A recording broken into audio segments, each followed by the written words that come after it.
Hey, welcome to my little corner of YouTube.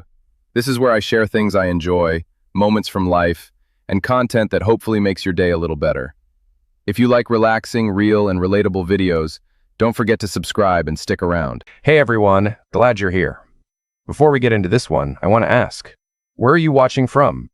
Drop your city or state in the comments. I always love seeing how far these stories reach. And if anything in today's story hits close to home, if you've been through something like this or you know someone who has, share it below. I want to hear from you. All right, let's get into it. Looking back, I think the moment I should have known was the night my wife stood at the kitchen sink, just staring out the window into the dark backyard, not washing anything, not doing anything, just holding the edge of the counter like it was the only thing keeping her upright. I asked her what was wrong. She said she was just tired. I believed her. That was my first mistake, and it wasn't my last. I was 44 years old, 16 years into a marriage I thought was solid. Not perfect, no marriage is, but solid. The kind built on shared history and inside jokes and knowing which side of the bed belongs to who. My wife and I had a son in college and a daughter finishing up her junior year of high school. We had a house in Columbus, Ohio that we'd spent a decade turning into a home. I had a career I was proud of. Project manager for a mid-size commercial construction firm. Life was steady. Comfortable. The kind of life where you stop looking over your shoulder because you decided there's nothing behind you. I should have kept looking. My wife had been close friends with a man named Derek since before I met her. They grew up in the same neighborhood in Cincinnati, ran in the same circle through high school, drifted apart in their 20s when she moved north for college, and he went into the Army. They reconnected online about 3 years into our marriage. A Facebook comment here, a birthday message there, nothing I thought twice about. She was open about it. She mentioned him in conversation. She said things like, Derek would think that's hilarious. Or Derek said his unit just got back from overseas. I never felt threatened. Derek was a name in her past. A ghost from a chapter that had already ended. Or so I believed. Then, 11 months before everything fell apart, Derek's mother called my wife to say he'd been medically discharged. Something with his spine. 2 surgeries already, a third likely coming. He was back in Cincinnati, living alone, struggling. My wife got off that call and sat down at the kitchen table with her hands flat on the surface, the way she does when something is weighing on her. He's in bad shape, she told me. He doesn't have anyone close by. His sister lives in Portland. His dad passed years ago. I told her I was sorry to hear it. I meant it. I'm not a cold person. She said she was thinking about driving down to see him, just for a weekend. I said that made sense. He was an old friend who was going through something hard. She went. She came back Sunday night, quieter than usual. But I chalked it up to the heaviness of seeing someone you care about diminished by pain. What I didn't know, what I wouldn't know for nearly a year, was that the weekend in Cincinnati was where things changed between them, or maybe where they resumed something that had never fully ended. I still don't know which version is true, and honestly, it doesn't matter much anymore. She started driving down more often after that. Once a month became twice a month. She said she was helping him with groceries, driving him to physical therapy since he couldn't manage it alone. She talked about it openly, which I now understand was part of how she kept me from looking too closely. The transparency was a cover. When something is out in the open, you stop questioning it. I noticed small things. She started being more careful with her phone, not hiding it exactly but angling it away when she typed. She started working out more, which I told myself was a stress response. She was a little more distant in the evenings, present in the room, but not really there. I filed every single one of these observations under, she's going through a hard time watching a friend suffer. I was patient. I was understanding. I was wrong. My daughter was the one who broke it open. She was 17, sharp as a tack, and had her mother's instincts for reading people. One afternoon in late October, she came and found me in the garage where I was changing the oil on my truck. She stood in the doorway for a minute without saying anything. I looked up. Her expression stopped me cold.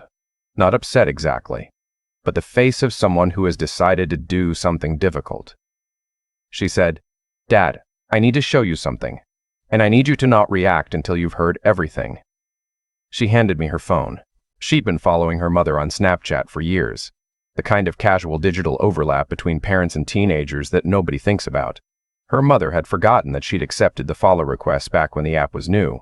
My daughter had seen a string of messages over several weeks, not explicit. My daughter was careful to say she hadn't read anything inappropriate, but she'd seen a frequency, She'd seen the tone. She'd seen a message where her mother wrote, "I keep thinking about what you said. I can't stop.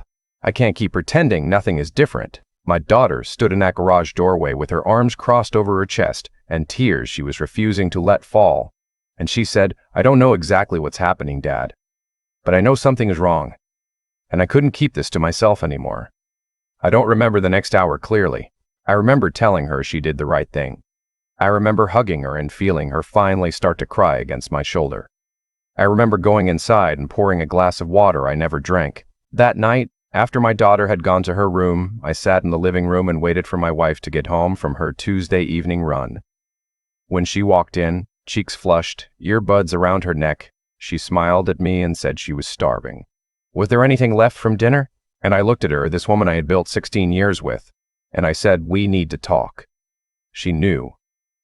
The moment I said it, the smile didn't disappear so much as it folded inward. She sat down across from me and her hands went to her lap. I didn't yell. That surprised me. I'd always assumed that if something like this ever happened, I would lose my mind.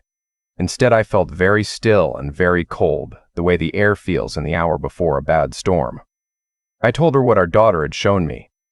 I asked her directly, "Is there something going on between you and Derek?" The silence lasted about 4 seconds. 4 very long seconds. Then she said, "It's complicated."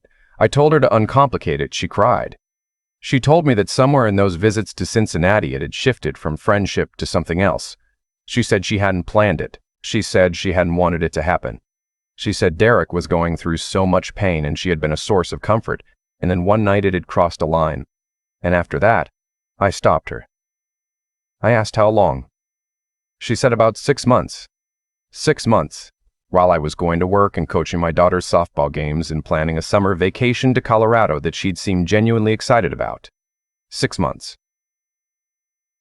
I slept in the guest room that night, and the night after that. The following 2 weeks were the worst of my life. She wanted to talk. I didn't have words. She said she'd ended it. The morning after our conversation, she'd called Derek and ended it.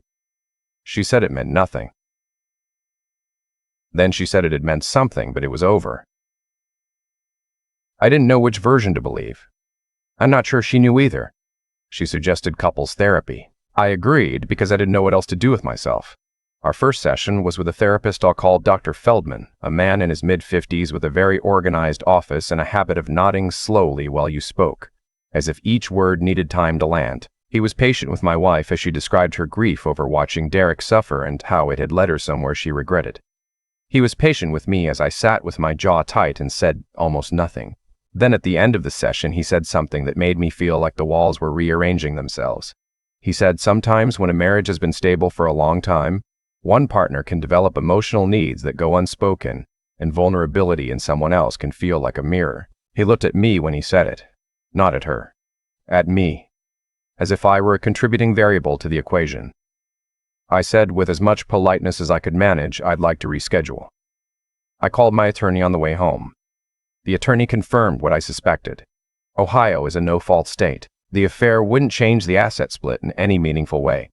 16 years of marriage, 1 minor child still at home.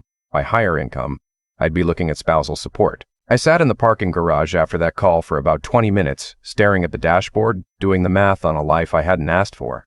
A second therapist was somewhat better in the sense that she at least let me talk, but about halfway through our second session, she said something that I still think about because of how precisely it missed the point. She said, "Your wife clearly loves you and she's demonstrated remorse. The question is whether you're willing to do the harder work of rebuilding, or whether leaving is easier than forgiving."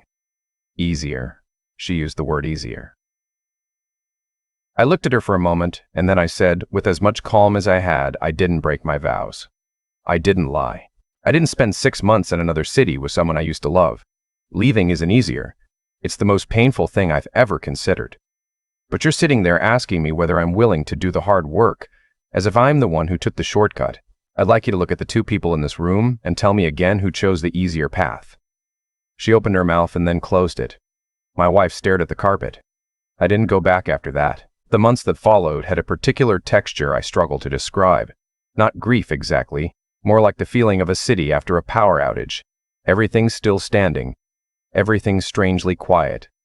I filed. She contested at first, then didn't. The house went on the market. We were civil for our daughter's sake, which I think is the hardest kind of civil there is. The kind where you're performing normalcy in front of someone you love, while everything underneath is fractured. My son, who was 20 and back home that semester finishing a transfer application, was furious in the quiet way that young men express fury. Short sentences, slammed cabinet doors, a conversation with me one evening on the back porch where he said, "How did she think this ends, Dad?" I didn't have an answer. My daughter handled it differently. She blamed herself for weeks, convinced that if she'd said nothing, it might have somehow resolved on its own. I sat with her more than once and told her the opposite, that she had done the right thing, the brave thing, the thing I would have needed someone to do for me if I couldn't see it myself. I told her that the weight of that secret was never hers to carry. Slowly, she started to believe me. My wife moved into an apartment across town in March. The divorce was finalized 7 months later. I got the truck and my tools and half of everything else. I moved into a 2-bedroom rental in a neighborhood I'd driven through 100 times without ever paying much attention to. Quiet street, big sycamores, a coffee shop at the end of the block. That I became a regular at more out of loneliness than caffeine need. I want to be honest about what that first year looked like, because I think people sometimes expect the person who was wrong to bounce back cleaner. I didn't. I worked. I cooked bad dinners. I watched too much baseball. I called my kids more than they probably wanted. I went to my parents' house for Sunday dinner twice a month and let my mother ask careful questions about how I was doing and gave her honest but abbreviated answers. I was functional. I was not whole. Derek, as it happened, had his 3rd surgery that spring and moved back to Portland to be closer to his sister. My ex-wife saw him twice after that as far as I know, and then nothing. The thing they had burned itself out without the circumstances that had sustained it. I found that out for my son, who heard it from his mother. I didn't feel satisfaction exactly. More like the particular flatness of being right about something you'd rather have been wrong about. My social life had dimmed considerably. Most of our couple friends had quietly migrated toward my ex-wife. She was warmer, more social, the one who planned the dinners and remembered the birthdays. I didn't resent them for it, but I wasn't going to perform ease I didn't feel, so I let most of those friendships go with a minimum of ceremony. There was one evening, about 14 months after the divorce was final, when I ran into a guy named Paul at a hardware store. A man I'd been on a work project with years earlier. We ended up grabbing a beer next door just to catch up. 2 hours later, I realized it was the best conversation I'd had with another adult in months. We started watching football games together on Sundays, occasionally with a few of his friends, and I found myself slowly remembering what it felt like to exist in a room without a story attached to me. But I'm getting ahead. The event that actually turned things around started, of all places, at a 5K. My daughter had signed me up. That is exactly as annoying as it sounds. She was running it with her school cross-country team and had registered me weeks earlier without mentioning it. And then the morning arrived and she was standing in my kitchen in her running shoes saying, "You said exercise helps your mood, Dad. I registered you. You're going." I gave her the look that only parents of teenagers will understand, the one that communicates both profound exasperation and overwhelming pride simultaneously, and I went. It was a clear Saturday morning in October, the kind that makes Ohio feel worth the winters. I ran the 5K in a time I was not proud of and was standing near the water station afterward trying to catch my breath when a woman stepped up beside me and we both reached for the last cup at the same moment and pulled back at the same moment and then looked at each other. She laughed first. I was grateful for that. Her name was Nora. She was 49, worked as a landscape architect, had one grown son who was finishing grad school in Chicago. She'd moved to Columbus 4 years ago for a job and had been building a life here slowly, the way you do when you arrive somewhere alone as an adult. She had brown hair shot through with early gray that she'd clearly stopped fighting, and steady eyes, and the kind of dry humor that sneaks up on you. We talked for 45 minutes standing next to the water station while the crowd thinned around us. She asked what I did. I said construction project management. She said, I spend half my life trying to get construction project managers to return my calls. I said, fair criticism. She laughed again. My daughter, who had finished the race 10 minutes before me and was eating a banana 10 feet away, watched this entire exchange with the intensity of a wildlife documentary narrator. I got Nora's number. I called it 2 days later. We had dinner that Friday at a Thai place on 5th Avenue that she'd been wanting to try. We closed the restaurant and then stood in the parking lot for another 40 minutes talking, neither of us ready to end the conversation. Both of us a little surprised by that. She knew I was divorced. I told her on that first dinner. Not with drama, just as context. She said, I know how that goes. Her marriage had ended 8 years earlier, not with betrayal, but with the slow erosion of two people who had chosen each other at 25 and grown into people who no longer fit. Mutual, mostly civil, still sad. She said she'd spent a long time afterward wondering if she was someone who could trust again. She'd decided she could, but carefully. I appreciated the word carefully. It matched how I felt. We dated for 8 months before she met my kids. That was her suggestion, actually. She said she had no interest in entering someone's family before things were real.